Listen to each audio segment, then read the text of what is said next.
están, amigos de las redes sociales de nuestra organización Naranjeros de Hermosillo? Amigos que siempre están pendientes de Naranjeros Podcast, les damos una cordial bienvenida a un episodio más, a un capítulo más. Hemos estado contentos porque nos han acompañado en episodios anteriores, hemos tenido invitados especiales y temas que esperamos sean de su interés. Junto a Ricardo Hernández, yo soy Samuel Favela y nosotros les saludamos con muchísimo gusto una vez más. Y hoy tenemos, Ricardo, y te quiero saludar con mucho gusto, y para no abundar mucho en la presentación, porque tenemos hoy un invitado especial y además un invitado que no necesita presentación. Ricardo, bienvenido. Gracias, Samuel. Así es un invitado que, pues, creo que es una inspiración para todos los que hemos estado en este medio. Creo que algunos tratamos de seguir su ejemplo y que ha sido un maestro para varias generaciones ya en lo que viene siendo la crónica deportiva. Un ejemplo para todos nosotros, Óscar Soria. Sí, Óscar Soria. No podemos hablar del béisbol y de los Naranjeros de Hermosillo sin hablar de su trabajo cercano al béisbol y precisamente la organización. Óscar, primero que nada, muchísimas gracias por su tiempo, por estar con nosotros el día de hoy y bienvenido. Bueno, muchas gracias, Samuel, Ricardo, muy amables por esta presentación y a todo el equipo que aquí nos acompaña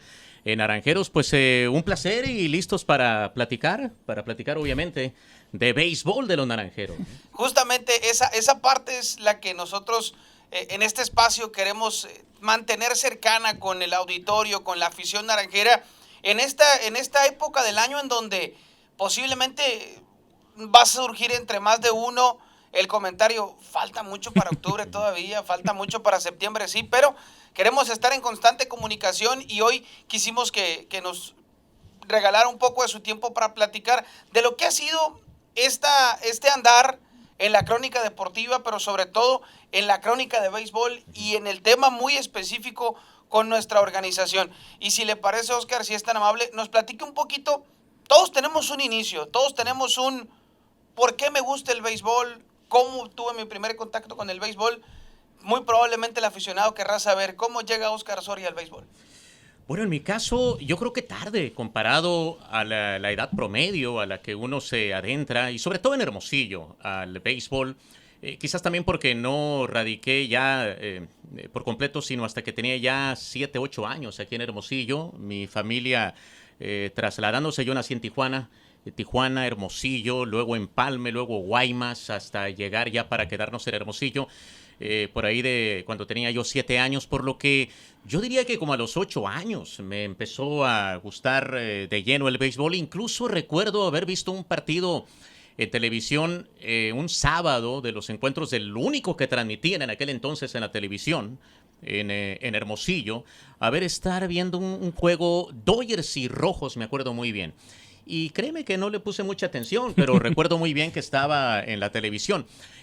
Por eso diría que como a los 8 años más o menos es cuando me metí de lleno y como surge, creo que en muchos de nosotros, por la conversación en el salón de clases, por lo que siguen los amigos.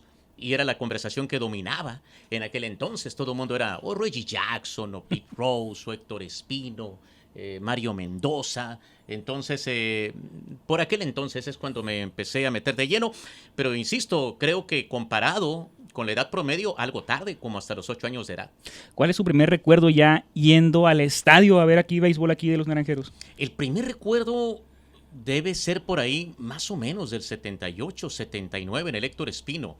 Y fue con una amistad de unos primos, Roberto Varela, con primos, los Grijalva Noriega, que recuerdo haber ido al Héctor Espino, y Roberto Varela, recuerdo que muy amigo de don Sergio Valencia, gran entrenador de tantos años aquí en Hermosillo.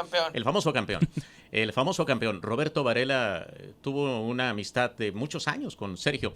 Y recuerdo que fui con él y mis primos y amistades, y hasta recuerdo que Roberto me dijo, a ver, Tocho, mi apodo, ¿no? En la niñez, a ver, toma tú las quinielas, toma las quinielas. Recuerdo que me pidió que yo escogiera las quinielas del quinielero en el Héctor Espino. No recuerdo si lo hice ganar o perder, pero yo tomé las quinielas, ¿no? ¿Quién no jugó desde luego? Sí, ¿Quién no fue parte de esas quinielas en su momento en el estadio Héctor Espino? Esta parte de hermosillense que no va al béisbol o persona que radica en Hermosillo, nacido o no, o yo creo que ya vale, ahora sí el término, Óscar, ya hermosillense por adopción. después de tantos años. Sí, mi familia de hecho hermosillense o sonorense, no necesariamente. Mi mamá es de un lugar llamado Punta de Agua, cerca de La Misa, de Palo Verde, más para el lado de Guaymas, Obregón. Mi papá de Hermosillo, mi hermana pequeña de Hermosillo.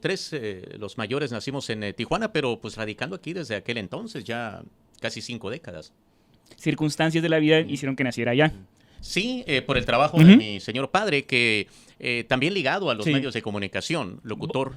Voz comerciales, ¿no? Voz comercial, incluso del béisbol también, y de programas de radiodifusoras. Y en aquel entonces, según me cuenta, trabajaba con una empresa de Mayans, Mario Marcos Mayans, por allá que, pues en mi niñez recuerdo los juegos de los Potros de Tijuana, llegaban de esa estación, si mal no recuerdo. O por lo menos el locutor que tenía en aquel entonces Potros de Tijuana era amistad de mi padre.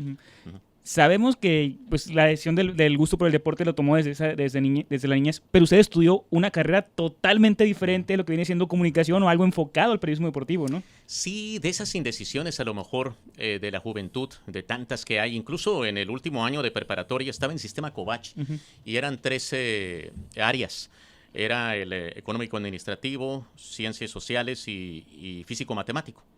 Entonces, ahí andaba yo brincando, no sabía qué exactamente iba a estudiar. Y empecé en ciencias sociales porque era más el gusto por la comunicación. Empecé en ciencias sociales y salté a físico-matemático más por los números. Y terminé en económico-administrativo a la hora de okay. la universidad. O sea, cursé en sistema Covach en físico-matemático, pero a la hora de entrar a la universidad, más por el gusto por los números.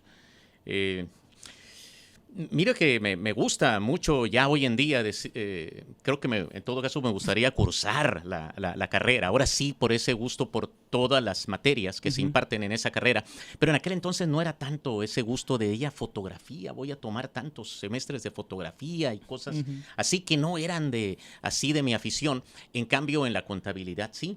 Y me metí a contabilidad y de hecho estuve trabajando ahí en la misma universidad. Me tocó también trabajar, se puede decir, con un amigo en auditorías. A las casetas de cobro, cuando empezaban las casetas de cobro, me acuerdo muy bien, por ahí en Guaymas.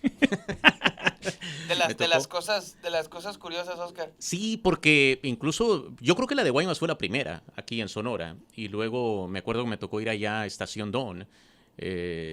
Por aquellos rumbos también a auditorías de casetas de cobro, ¿no? Ahí recorría todas las casetas entonces. Sí, para el norte pues Magdalena nada más, ¿no?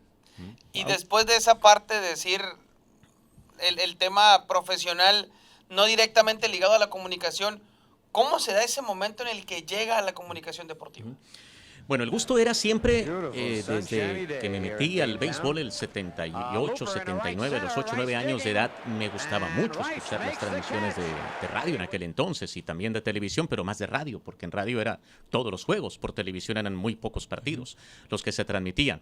Y creo que de ahí empezó inmediatamente la afición. Entonces, por ahí cuando tenía 18 años fue cuando más de lleno quise entrar, me animé pidiendo la oportunidad. Y se abrió la puerta simplemente como observador en aquella temporada que fue la 88-89, que fue una mala temporada de Naranjeros, por cierto, no fueron a playoff. Estaba más difícil pasar porque eran 8 equipos y pasaban 4.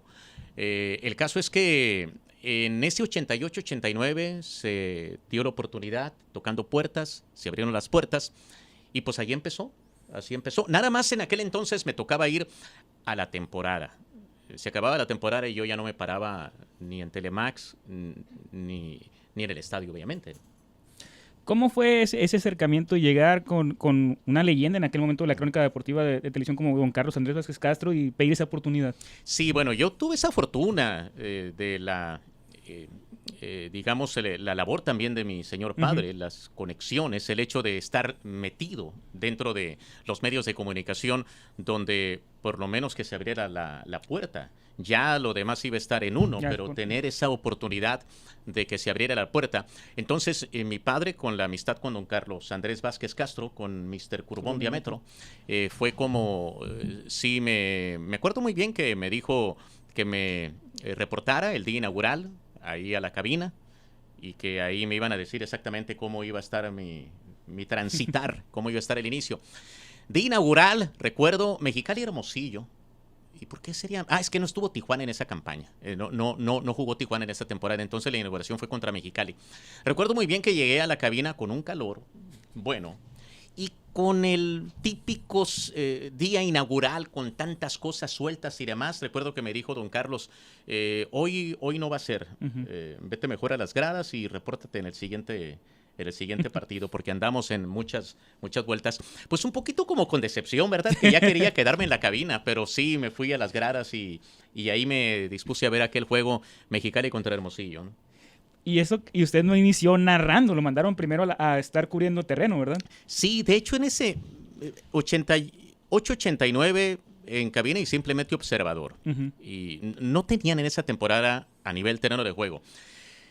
Al final fue cuando ya me empezaron a dar el micrófono. Recuerdo que lo primero que dije fue la labor de picheo del pitcher Jaime Orozco, de los Tomateros de Culiacán. Un día antes de que lanzara el siguiente carrera, Kurt Schilling. 9 de noviembre del 88 fue entonces. ¿Fue el sin hit? No, el sin hit fue el 10. Fue el 10. Entonces sí, el 9 fue cuando di la labor de Jaime Orozco en aquella ocasión. Y es que no transmitimos el de Schilling porque en aquel entonces se transmitía el primero y el último de la serie. Mala suerte que no tuvo cobertura por televisión el juego de Kurt Schilling, histórico aquí en Hermosillo. Entonces, transcurrió esa temporada 88-89, como decía hace rato, no fue una buena campaña para Naranjeros. Hubo buenas individualidades, recuerdo Kevin Reimer, un extranjero que traían, pegó como 17 jonrones, 16, una muy buena actuación que tuvo. Tuvo por ahí lo de Schilling, obviamente, el sin hit y carrera. ¿Fue Larry Walker también esa temporada? Fue la previa, la de Walker. Previa, okay. Walker fue 87-88. Cuando se lastimó y todo. Cuando se lastimó. Y yo empecé 88-89. Entonces ahí básicamente me tocaba dar la labor del pitcher, básicamente. Y ya la 89-90 me dieron más oportunidades y en esa 89-90 el equipo fue campeón. Fue campeón y para fortuna mía hasta me contemplaron para ir a la final. La transmitieron, el juego de campeonato fue en Navojoa, en el Ciclón Echeverría. Entonces transmitimos los dos de aquí de Hermosillo y luego se fueron a Navojoa y en 3 más allá fue como se coronó Naranjeros y fue una satisfacción inmensa. Ahí estaba en cabina. La siguiente temporada, 90-91 y 91-92, estuvo a nivel terreno de juego. 90-91 hizo convenio, no solo Naranjeros, sino la liga, con la empresa Multideporte. Y entonces Multideporte, Multivisión, mandaba a un cronista. Se aprovechaba la oportunidad que se tenía con Telemax de estar en el satélite para, con los tiempos aquellos tan diferentes como ahora, con las comunicaciones, de cómo mandar la señal a todo México. Entiendo que fue la razón por la cual Telemax se hizo ese convenio con Multideporte y transmitían básicamente juegos de Naranjeros. Multideporte mandaba a sus cronistas. Entonces yo estuve a nivel terreno del juego, mandaban la señal a México, se veía en toda la República Mexicana por sistema de cable. Y ya la siguiente, 91-92, ahí entró Televisa, si mal no recuerdo. Sí, ya fueron 2 años de Televisa. En las transmisiones. Nacional. Pero yo de cualquier forma estuve a nivel terreno de juego y fue hasta la 92-93 cuando ya me dieron la oportunidad de narrar partidos. Y de ahí hasta ahorita. Y de ahí hasta el día de hoy. Momento. Sí. Así es. Estamos hablando de más de, ¿qué? ¿28 años? Sí, prácticamente. Sí, desde el 92, sí, 28, 29, o 28, 29 temporadas, ¿no? De tiempo completo. Hablando de esas 28, 29 temporadas, ha habido grandes momentos, momentos que van a quedar en el recuerdo de muchos aficionados, pero que algunos habrán quedado también en su recuerdo por algo en particular, Oscar, que nos pueda compartir. Bueno, de los Naranjeros siempre lo he dicho, el juego de la semifinal 99-2000, Culiacán-Hermosillo, juego 7 de la semifinal, fue dramático, buenísimo. Se fueron extra innings, se acabó como a la 1 de la mañana. No a la 1, pero sí fue más allá de las 12. Juego emocionante de toma y daca. Ganaba Naranjeros como por 7, 8 carreras y el que ganaba ese partido ya se metía a la final con la rivalidad Culiacán-Hermosillo al máximo. Y que Karim pega 2 jonrones, empate el partido, Karim García pega 2 jonrones, empate el juego. Bueno, fue un partido monumental, digamos, en términos también extra. El de Daniel Espino, ¿es verdad? El de Daniel Espino, que se vuela la barda también. Y bueno, yo lo considero, por lo menos para mí, ¿no? Y a lo mejor no es el más emocionante. Creo que el momento aquel del jonrón de Eduardo Jiménez sobre Wilson Álvarez en la Serie del Caribe de 1992 fue inmenso también para quienes estuvieron presentes ayer en el estadio. Pero ese juego, sinceramente, para mí fue increíble lo que viví hasta la fecha, lo recuerdo como si hubiera sido ayer, ¿no? Porque sí, salimos del estadio y era entre semana, casi estoy seguro, lunes, martes, no sé, y mucha gente en el estadio, por lo que era la rivalidad. Ya no ganaron ni un juego en la final. Los barrió Navojoa a los naranjeros. Pero creo que la satisfacción que le dio a la afición ese partido, como estaba la rivalidad, fue lo máximo. Y al año siguiente ir a la Serie del Caribe a Culiacán también, el equipo, y usted también fue a esa Serie del Caribe. Sí, ahí fue algo también muy especial. Vuelvo a lo que era la rivalidad. Pero siempre no hay como los duelos en playoff, ¿no? Y lástima que Culiacán no pudo meterse a postemporada, que tenía un tremendo equipo en aquel entonces. Digo, lástima por lo que es la rivalidad para la afición y para Naranjeros mejor, que no era, recuerdo muy bien, ¿no? Que Hermosillo ganó la primera vuelta y creo que la segunda no la ganó, pero estaba peleando la máxima puntuación de cualquier forma. El caso es que el equipo estaba tranquilo en playoff y la afición pendiente de lo que estaba pasando con el juego de Culiacán ese último día de la temporada para ver si quedaba eliminado, ¿no? Hablaba ahorita, Oscar, y hago un pequeño paréntesis sin soltar del completo a Naranjeros, porque entiendo que hay, digamos, una razón o fue el camino, además de trabajar durante estos ya 28, 29 temporadas directamente en el béisbol con los juegos de los Naranjeros de Hermosillo, también le toca trabajar en el béisbol de Estados Unidos, en el béisbol de Grandes Ligas, y esa parte de decir cómo se da esa oportunidad, cómo llega o cómo se busca esa oportunidad de brincar al béisbol de ligas mayores. Bueno, cuando estaba el equipo de expansión, los Diamondbacks, fíjate qué curioso, transmitíamos la Serie del Caribe del 97, temporada 96-97, y el compañero de las transmisiones en aquel entonces, Francisco Ernesto Ruiz, laboraba con el equipo de los Astros de Houston. Y recuerdo que incluso él me dice, yo sinceramente nunca pasó por mi mente mandar una solicitud, una aplicación para buscar ser la voz en español de los Diamondbacks de Arizona. Y andaba en aquel entonces eso, ¿no? De más fuerte todavía, porque también los Diamondbacks tuvieron presencia en la Serie del Caribe de 1997. Okay. Hasta el manager Buck Showalter vino, hizo el lanzamiento de la primera bola, directivos del equipo estuvieron aquí. Hubo un día de la Serie del Caribe dedicada a los Diamondbacks de Arizona, y por ahí recuerdo que por lo menos se da la idea, ¿no? De oye, anímate, haz un demo, haz tu currículum y mándalo. Y lo mandé, es decir, sí busqué la oportunidad, pero no se dio la oportunidad en el primer año del equipo. Fue hasta el segundo año cuando se abrieron las puertas, cuando recuerdo bien que vino todavía miembro de la organización de los Diamondbacks de Arizona, el señor Richard Saenz, aquí al estadio Héctor Espino, y una plática informal en la cual me dijo, era mediados de octubre, acababa de terminar la primera temporada de los Diamondbacks de Arizona, y por ahí se dio el acercamiento, la oportunidad, y por ahí empezó, y ya se vino concretando en toda forma hasta la temporada siguiente, porque pues involucraba papeleo y demás de conseguir la visa de trabajo y cosas de ese tipo, ¿no? Que llevaron pues a darle cierta, pues no ligereza, sino todo lo contrario, fue algo lento, pero se vino concretando la campaña siguiente, ¿no? ¿Cuántos años ya con el equipo de Arizona? Pues son 22, 23 años, ¿no? 22, 23. Y en la tercera temporada ya esa Serie Mundial inolvidable también del 2001, ¿verdad? Sí, la Serie Mundial del 2001. Es increíble lo que ocurre con el paso de los años. Creo que es cuando más uno dimensiona de lo que fue testigo, lo que vivió por todo lo acontecido, lo que cambió el mundo en aquel 2001 con el atentado a las Torres Gemelas y que el hecho de que Nueva York fuera la Serie Mundial, que los Yankees estuvieran ahí contra los Diamondbacks, pues era esa sensación de que era todo mundo contra los Diamondbacks. Todo el mundo quería que ganaran los Yankees, era la sensación. Así se percibía, creo yo, ¿no? Bueno, que la afición de Nueva York que tenga esa satisfacción de... Pero es curioso porque fíjate que fuimos, recuerdo, a la Zona Cero, a una plática que tuvieron peloteros de los Diamondbacks con trabajadores, con voluntarios, con bomberos que estaban ahí levantando escombros y demás, pues había pasado apenas mes y medio de la temporada. Sí, de hecho se retrasó un poco la Serie Mundial por eso mismo, ¿verdad? Sí, y recuerdo en unas pláticas que tuvo Curt Schilling, que siempre muy bueno para hablar, vuelve Schilling a la conversación aquí, al tema. Schilling, estrella de los Diamondbacks en aquel entonces, muy bueno para dirigirse. a los presentes y dirigió algunas palabras, algo así como diciendo: yo sé que todos ustedes quieren que nosotros perdamos en la Serie Mundial, pero no, resulta que eran fans de los Mets de Nueva York, la mayoría. Pues querían ganar los Diamondbacks entonces. Y querían que ganaran los Diamondbacks, entonces no todos eran. Y yo creo que cualquier aficionado al béisbol sabe que hay muchos que no quieren a los Yankees. Es el equipo pues más seguido, creo, en el béisbol. Yankees de Nueva York, pero también existen los aficionados del otro lado que los quieren ver caer, ¿no? Y en aquel entonces recuerdo que estaban fans de los Mets de Nueva York que estaban con los Diamondbacks de Arizona.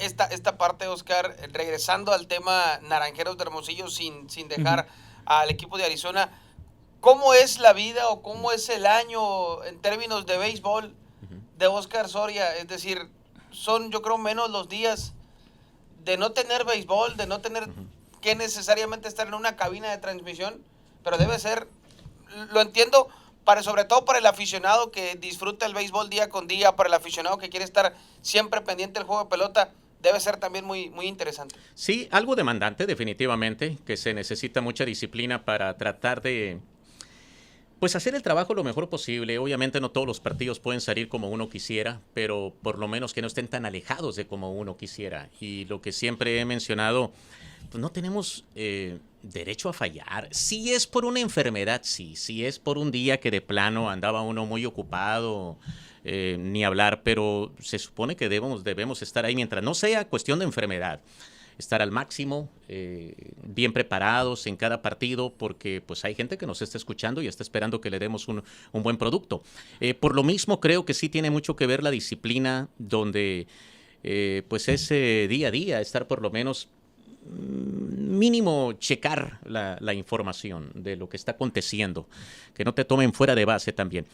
Y yo lo que hago a lo largo de la campaña, incluso cuando me está tocando transmitir juegos de ligas mayores, es estar siguiendo la Liga Mexicana por todo lo que está aconteciendo y ver, sobre todo, de peloteros de Naranjeros, qué está pasando con ellos, para estar familiarizado y pues hacer los apuntes, porque la memoria también falla mucho, y hacer mi cuaderno que voy a usar en el siguiente octubre, noviembre, diciembre, y cuando estoy aquí, pues hacer el cuaderno de ligas mayores, que conste que es más sencillo el de ligas mayores porque fluye mucho más información.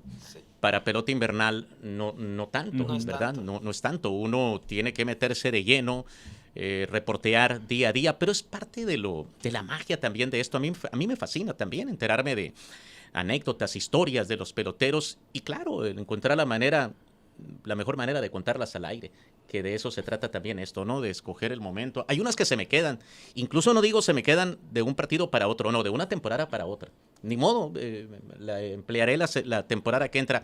Pero es parte, creo, a la pregunta del día a día, estar checando la información, en ocasiones haciendo llamadas. Tengo la fortuna de estar transmitiendo al año unos 200 y pico de partidos, o ponle alrededor de 200 partidos, que pues por lo mismo no hay cómo estar que tu cerebro esté funcionando alrededor del béisbol para que te surjan curiosidades, ideas, y las anoto y digo, mira, me surgió esta duda, se la preguntaré a un coach, se la preguntaré a un manager en invierno, detalles de ese tipo, y pues bajo al cuaderno muchísimas cosas que yo sé que me van a servir meses después, y más o menos es la disciplina que llevo, porque pues ustedes también les toca transmitir juegos de béisbol, y saben perfectamente lo que demanda un partido de béisbol, más hoy en día, que los encuentros se van, un juego rápido es de 3 horas 20, sí, 3 horas y media.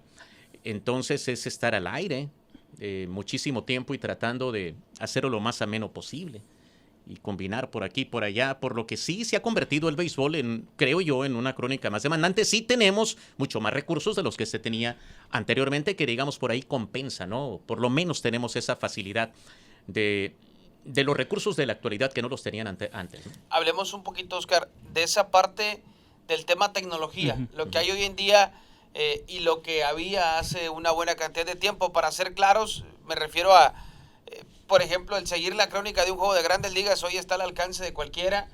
En la transmisión del equipo de casa, del equipo visitante. Español-inglés por las plataformas digitales, a lo que había hace 10, 15, 20 años más o menos. Sí, no, pues yo era fan de los Rojos de Cincinnati, recuerdo, en mi niñez y en la temporada 82, y ahí está el Baseball Reference para Para corroborar. En la temporada 82 que inauguró contra Cachorros Rojos, ¿y cómo me entero? ¿Y cómo me entero, no? Me fui al Hermosillo Flash. Para estar checando el resultado ahí. Para estar checando.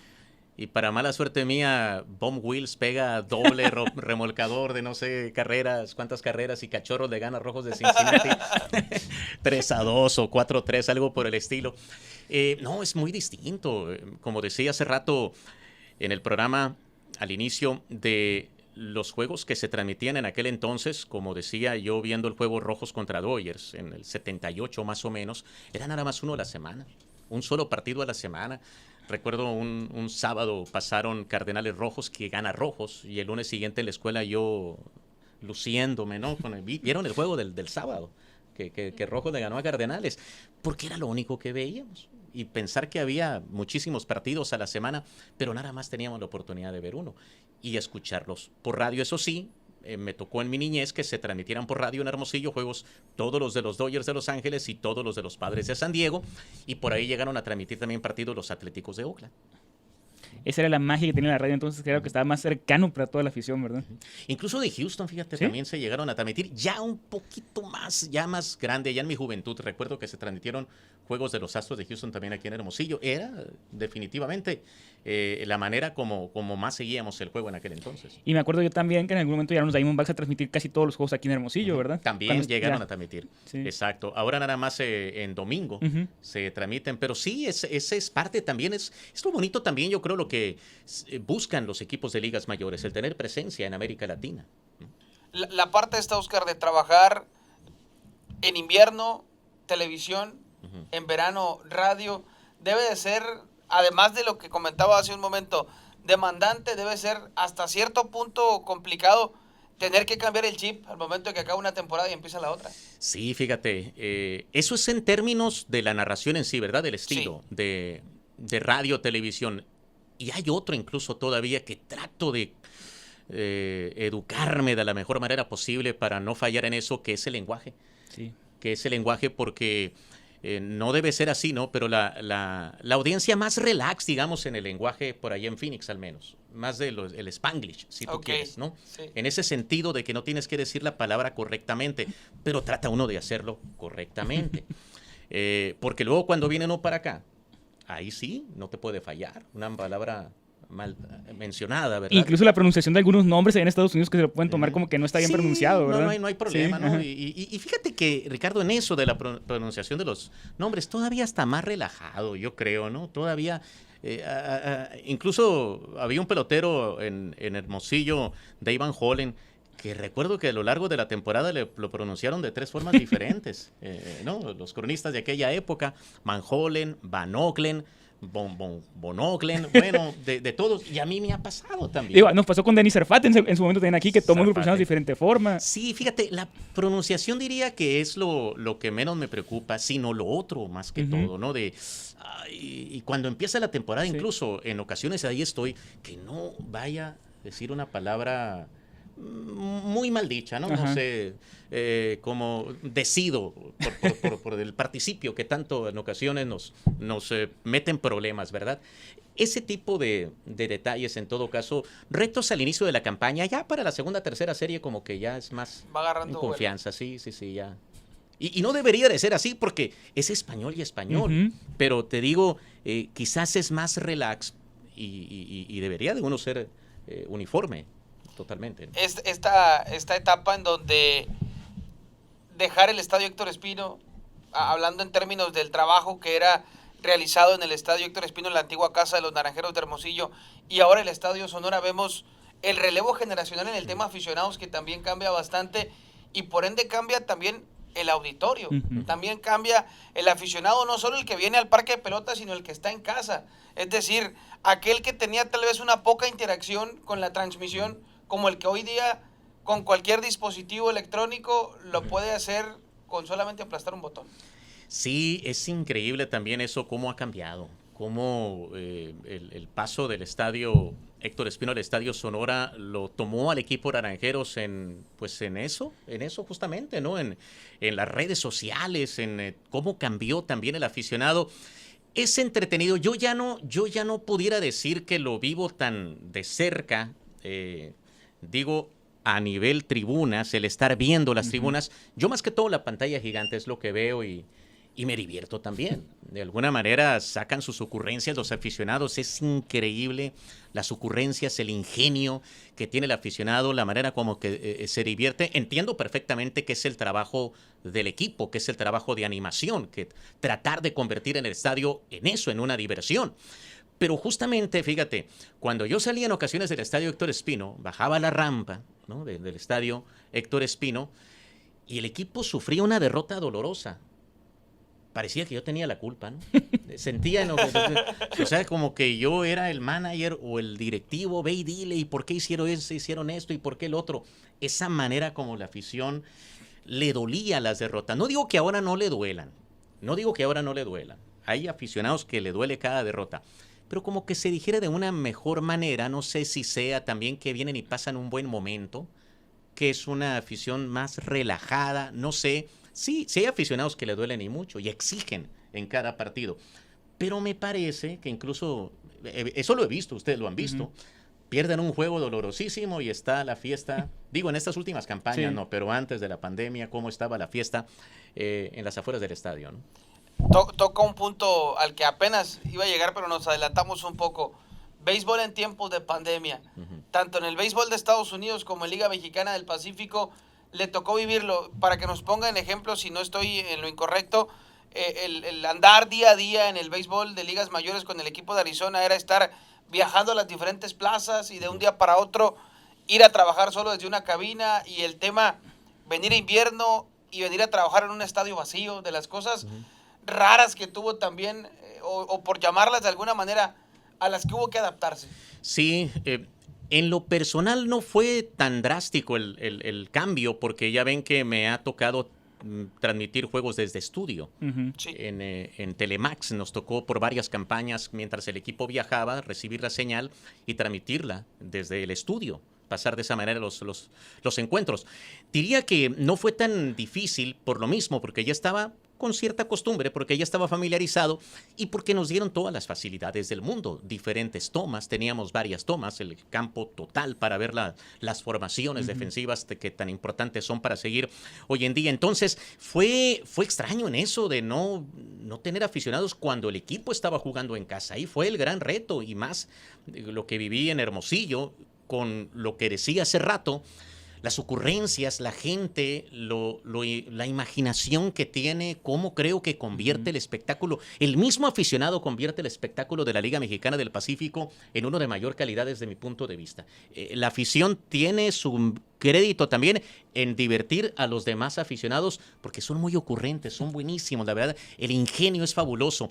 Entonces, el estar en el estadio Sonora, y de repente, pues, ¿cuál cámara del beso, no? Y no sé, tantas promociones que ponen ahí en el estadio. Ah, caray, no, pues karaoke todavía no había. Creo que el karaoke empezó este año, ¿no? Sí. En el Estadio Sonora. Pero detalles que había, que uno estaba acostumbrado, y pues no hay nada, ¿no? Fue difícil acostumbrarse. A mí me pasó una anécdota, pues, chusca, que pudo haber sido catastrófica en el estadio Chase en Phoenix, a propósito de la pandemia, de lo que vivimos en esa época, más el 2020, más que el 2021, porque el 2021 siempre hubo aficionados. Lo que pasó es que cuando el equipo salía a gira, transmitíamos desde el estadio Chase también.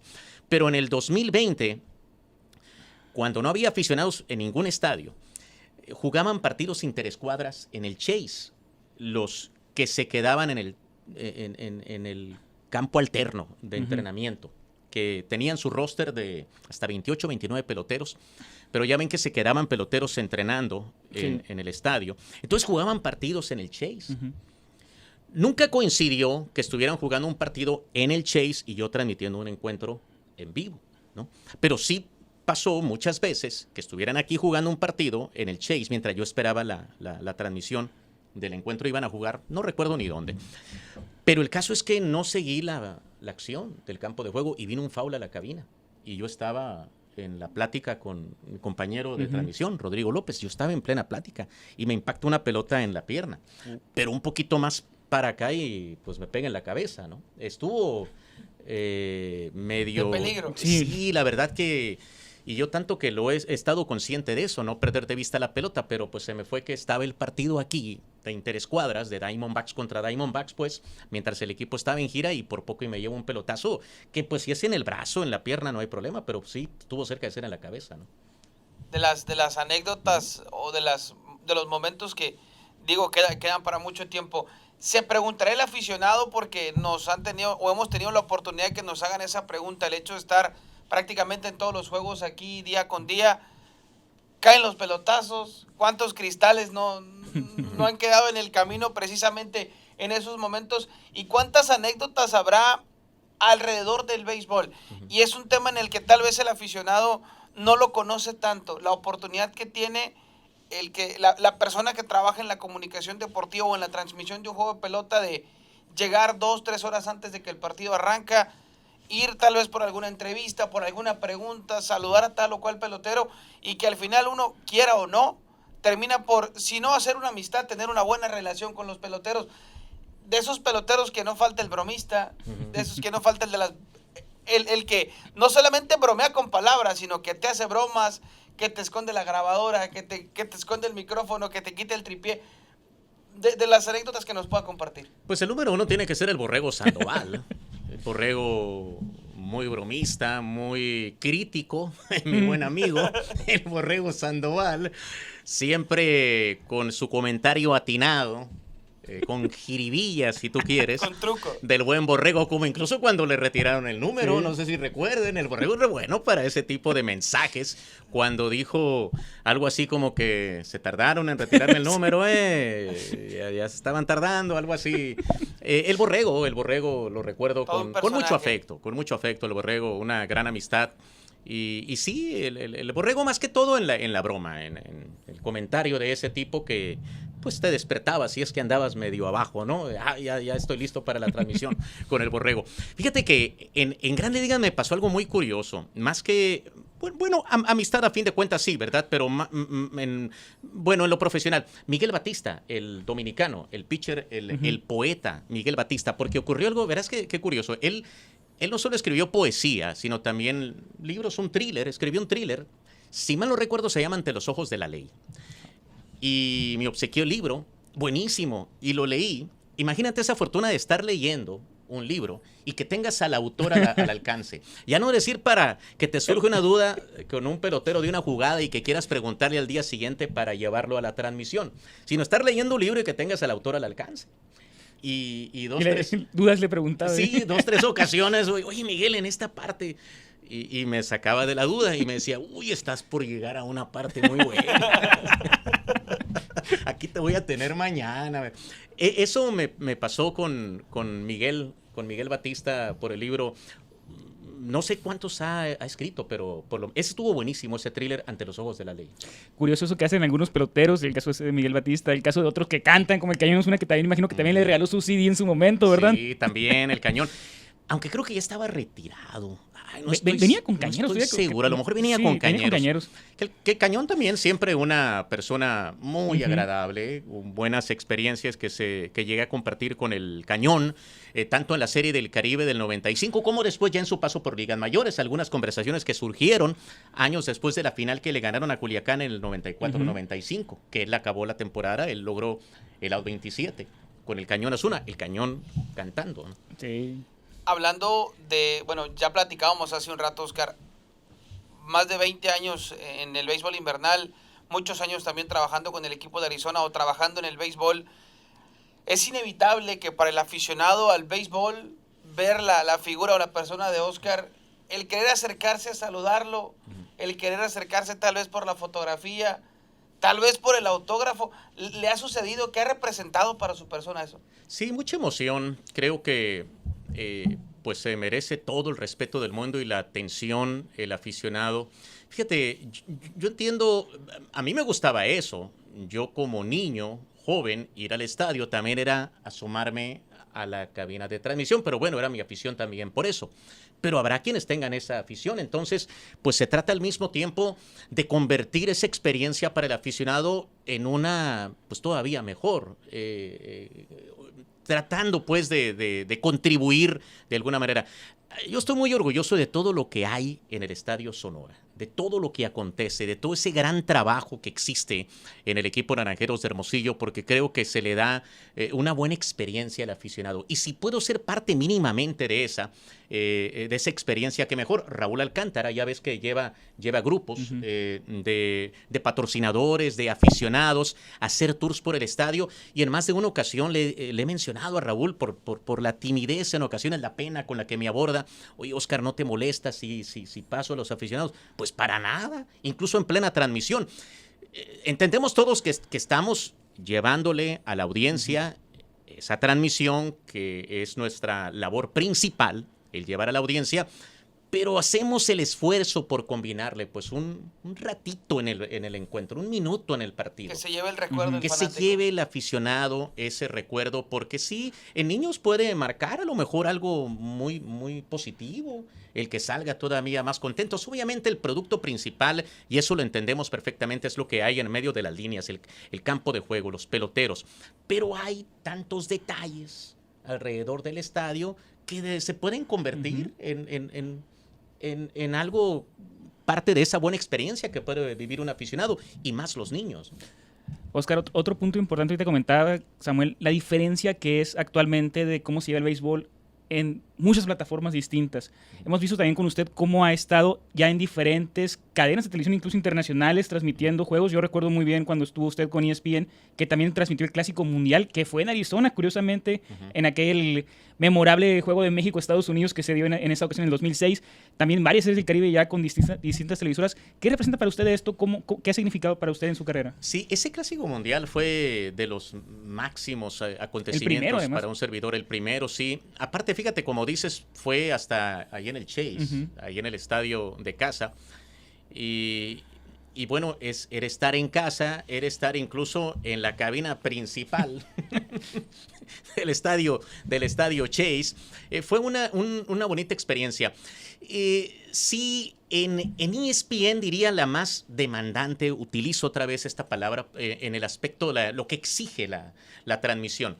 Sí está uno acostumbrado a que le estén hablando al oído, ¿no? Que le estén hablando al chícharo, al audífono, con indicaciones al momento de estar narrando, y tiene que hacer esa labor, coordinar, el saber, ¿no? Escuchar y no perder la idea de lo que estás hablando.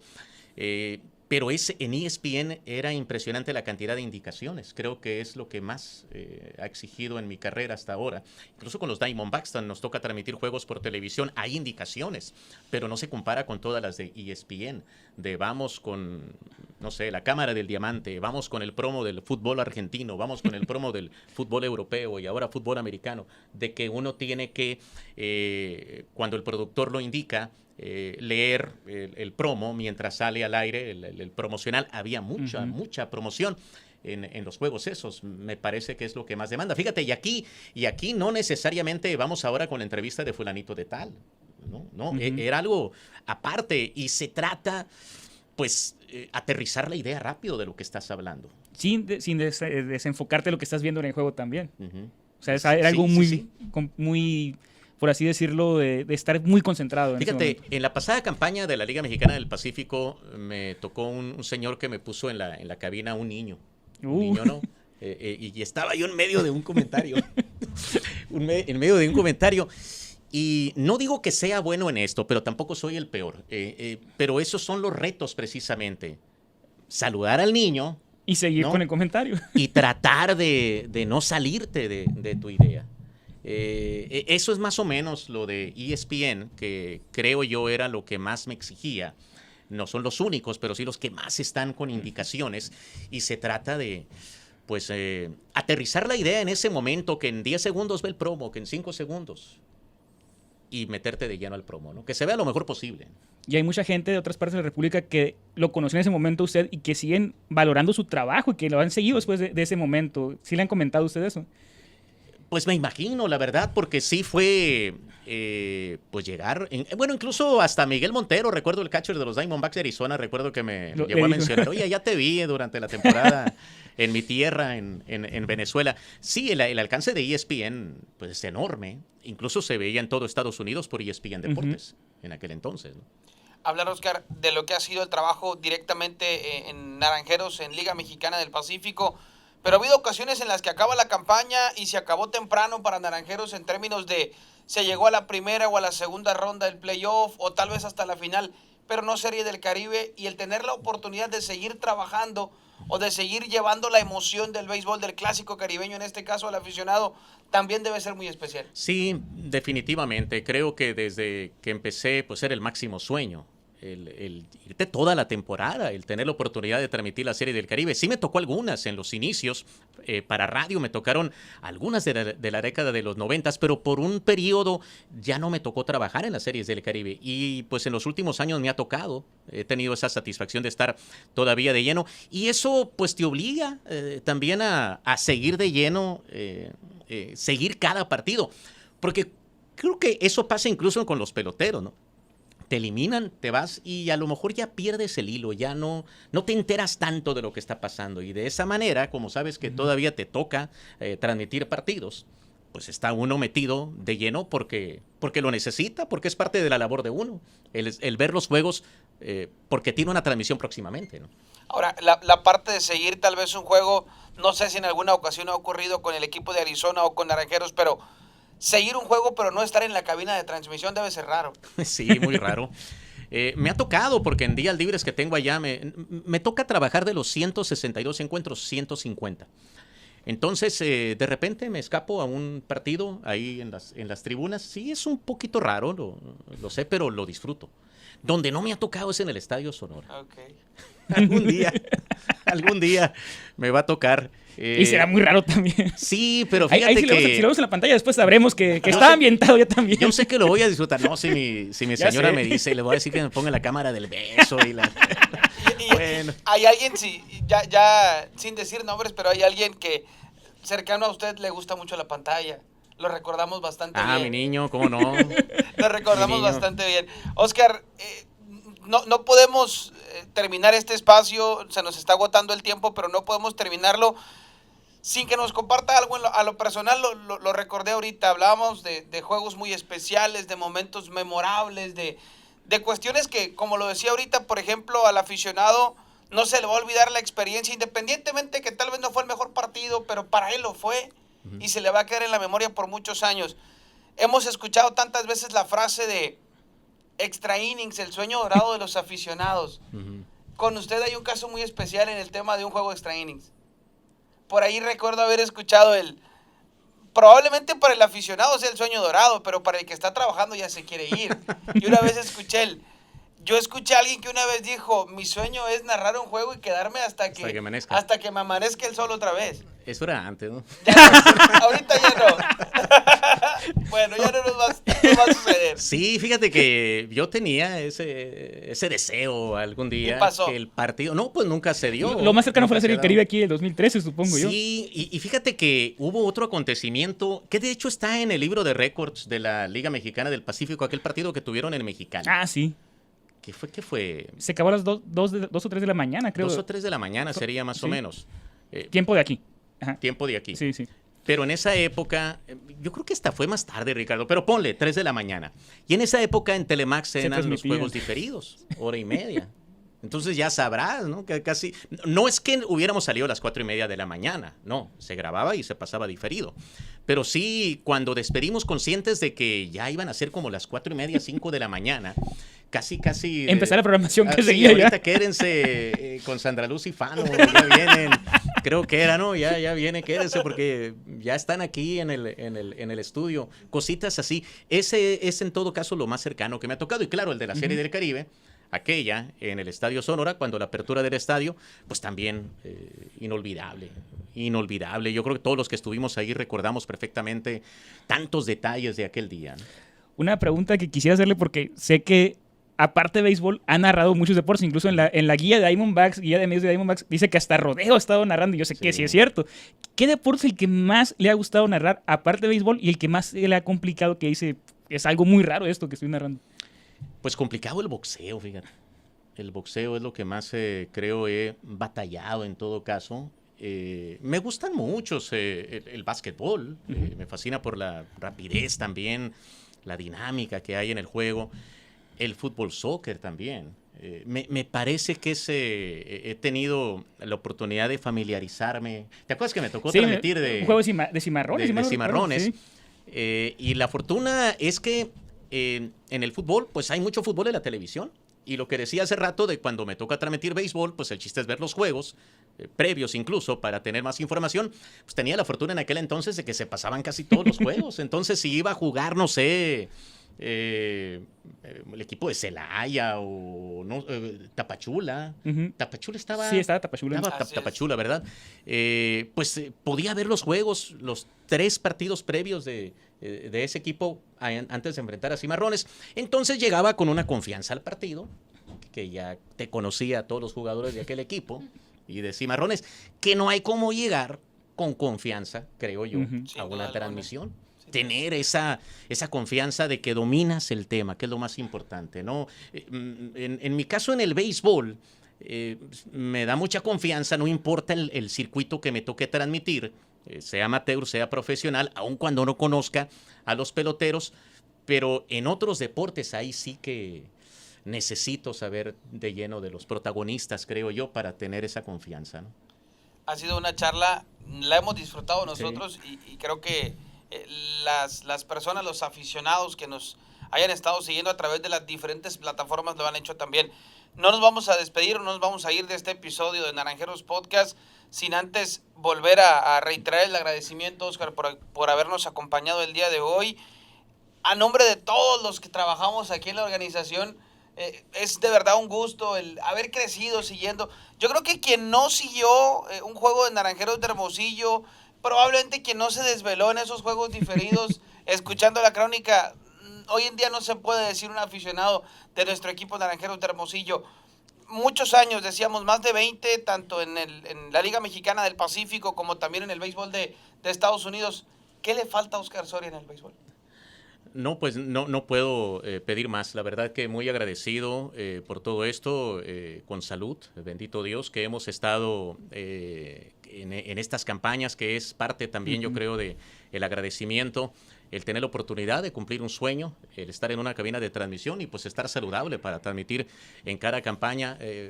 La verdad que no puedo pedir más. Y nosotros desear que sigan siendo muchas más Así campañas. Desde luego que sí. Pues amigos, lo han visto ustedes, lo hemos disfrutado nosotros, ojalá que ustedes también, que tengamos más invitados como el del día de hoy, como don Oscar. Gracias por habernos acompañado el día de hoy. ¿Qué decirle a la afición, Oscar, que está siempre pendiente de su equipo y que por supuesto, al igual que todos los que estamos involucrados en el béisbol y con Naranjeros, deseamos que el próximo mes de octubre arranque la campaña y que sea una gran campaña, que finalice los últimos días del mes de enero, por supuesto, lo deseamos todos, pero ¿qué decirle a ese aficionado fiel que año con año está no solamente siguiendo el equipo, sino siguiendo su transmisión? Pues esperar esa próxima temporada, como mencionas. Creo que tenemos esa dicha también de contar con un circuito de lo más importante en Latinoamérica, la Liga Mexicana del Pacífico, que pues en lo personal me ha tocado disfrutar desde hace muchos años y pues cada vez la veo más entretenida. Es cierto, de repente recordamos nombres pues como el mismo Héctor Espino, que como quisiéramos ese tipo de superestrellas, pero la verdad que vemos esta generación de estrellas, de estelares en el béisbol mexicano que son un deleite y creo que hay que disfrutarlos y esperemos verlos a partir del próximo mes de octubre. Ya lo escucharon, amigos, estaremos pendientes.